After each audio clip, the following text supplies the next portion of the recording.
बड़ी खबर दे रहे हैं आपको। हिमाचल में भारी बारिश का अलर्ट जारी किया गया है। अगले 24 घंटे के लिए बारिश को लेकर ऑरेंज अलर्ट जारी किया गया है।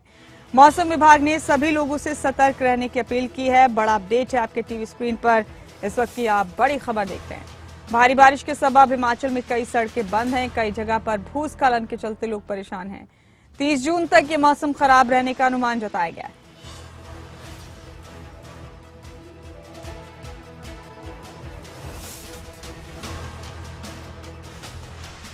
बड़ा अपडेट है आपके टीवी स्क्रीन पर। इस वक्त की बड़ी खबर आप देख रहे हैं।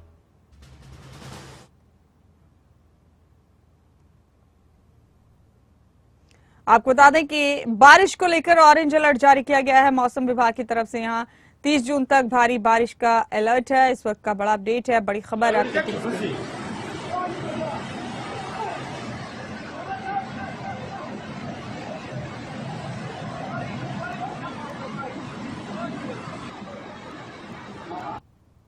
देखिए, पिछले 48 घंटे में हिमाचल के में वाइड स्प्रेड बारिश हुई है और heavy to very heavy rainfall भी हुई है। अगर हम पिछले 24 घंटे की बात करते हैं तो जिला मंडी ऐसा जिला है जहां पे हाईएस्ट रेनफॉल हुई है और इसी तरह से सिरमौर और शिमला में भी भारी बारिश हुई है। जहां तक रेनफॉल की इंटेंसिटी की बात है, सरकाघाट में 134 मिलीमीटर के आसपास बारिश हुई है। इसी तरह से सुंदरनगर है, बुलदवाड़ा है, वहां 92 के आसपास बारिश है। और ये जो बारिश है लगातार कंटिन्यू है। आप अभी भी देख रहे हैं कि मानसून काफी एक्टिव है। इस वक्त जो है सिरमौर, सोलन, शिमला में बारिश हो रही है और ये आगे वाला जो क्लाउड्स हैं वो बिलासपुर, हमीरपुर। और हमारे साथ प्रदीप ठाकुर, हमारे ब्यूरो चीफ, इस खबर पर बने, उन्हीं का रुख कर रहे हैं। प्रदीप, 30 जून तक भारी बारिश का अलर्ट जारी किया गया है हिमाचल प्रदेश में और अभी भी भारी बारिश की वजह से कई जगह पर जिंदगी पूरी तरह से अस्त व्यस्त हो चुकी है। लोगों का रूटीन पूरी तरह से खराब हो चुका है, लोग परेशानी में हैं। आप बताइए अभी क्या सूरत हाल है हिमाचल प्रदेश की? बिल्कुल, देखिए, मौसम विभाग ने जो अब ताजा अलर्ट जारी किया है उसमें 1 जुलाई तक मौसम खराब रहेगा और उसमें हालांकि आज के लिए जो अलर्ट है उसमें ज्यादातर हिस्सों में बादल छाए रहेंगे और हल्की बारिश कुछ इलाकों में हो सकती है। इसके साथ साथ आने वाले दिनों में भी बारिश का दौर जारी रहेगा क्योंकि अब मानसून एक्टिव मोड में आ गया है। और इसके साथ साथ जो अब तक बारिश हुई है उससे जो नुकसान हुआ है वो लगातार बढ़ता जा रहा है। बीते कल शाम तक जो लगभग 8 बजे तक की जो रिपोर्ट आई थी उसमें 164 करोड़ रुपए का नुकसान हुआ है, जबकि पिछले कल दिन तक ही 104 करोड़ था। तो अंदाजा लगाया जा सकता है कि लगातार नुकसान बढ़ रहा है। और इसके साथ साथ अब तक जो 24 जून के बाद से लेकर अब तक की बात करें तो 15 लोगों की इसमें मृत्यु भी हुई है। अलग अलग उसमें कुछ भूस्खलन की वजह से एक मृत्यु हुई है, 5 नदी में बहने की वजह से, और इसके साथ साथ चट्टानों के चपेट में आने से भी 3 लोगों की मृत्यु हुई है। ये अलग अलग जो घटनाएं इसमें 4 दिन में हुई है। और इसके साथ साथ पीडब्ल्यूडी जो डिपार्टमेंट है उसको लगभग 72 करोड़ रुपए का नुकसान हो चुका है और इस तरह से जल शक्ति विभाग को भी लगभग 90 करोड़ रुपए के करीब जो है नुकसान यहाँ पर पहुंच चुका है। तो ऐसे में ये नुकसान का आंकड़ा लगातार बढ़ रहा है। और इसी तरह से प्रदेश में जो सड़कें हैं उनकी संपर्क मार्ग है, काफी सारे संपर्क मार्ग अभी बाधित चल रहे हैं जिनको ठीक करने का काम जो है इस वक्त लोक निर्माण विभाग की तरफ से चलाया गया है। पेयजल स्कीमें भी टूटी हैं और जो हाल ही में जिस तरह से लैंडस्लाइड की घटनाएं हुई है इसकी वजह से बहुत सारे संपर्क मार्ग अभी बाधित चल रहे हैं।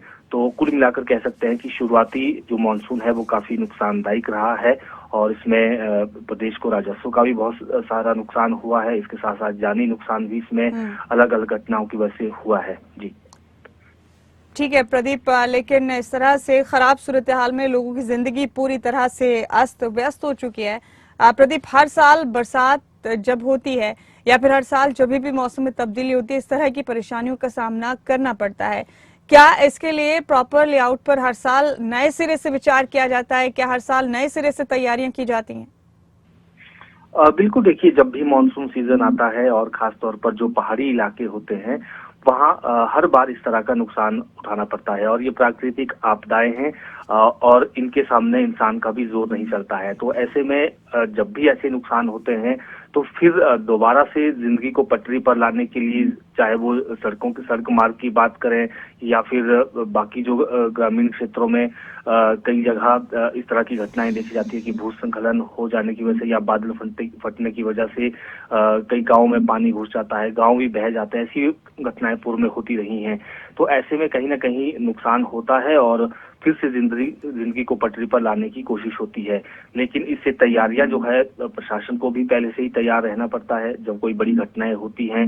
हालांकि हम कह सकते हैं कि अभी जो बादल फटने की घटनाएं हुई है उसमें ज्यादा जानी नुकसान नहीं हुआ है, क्योंकि अभी ये शुरुआत है मानसून की। और हमेशा हम देखते हैं पिछले सालों का जो एक्सपीरियंस है उसमें यही रहता कि इन 2 महीनों में, जो जुलाई और अगस्त का जो महीने हैं, इसमें जब मानसून होता है तो बादल फटने की वजह से, बाढ़ आने की वजह से बहुत सारी जिंदगियां भी जो है वो खत्म हो जाती हैं।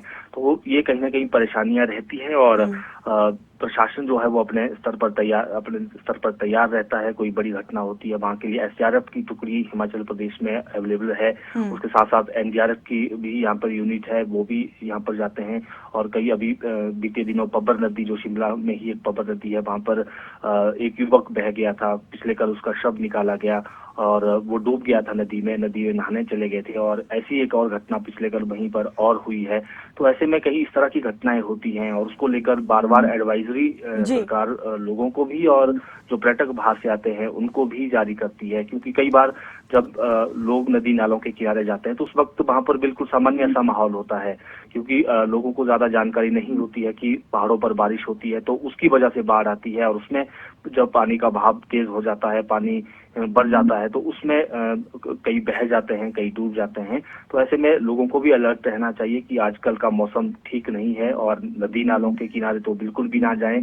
और जहां पर बाढ़ आने की स्थिति रहती है वहां से भी जाने से बचें, तो अपनी जिंदगी को बचा सकते हैं। जी, बेहद शुक्रिया प्रदीप आपका इस तमाम जानकारी के लिए। बहुत बहुत शुक्रिया आपका।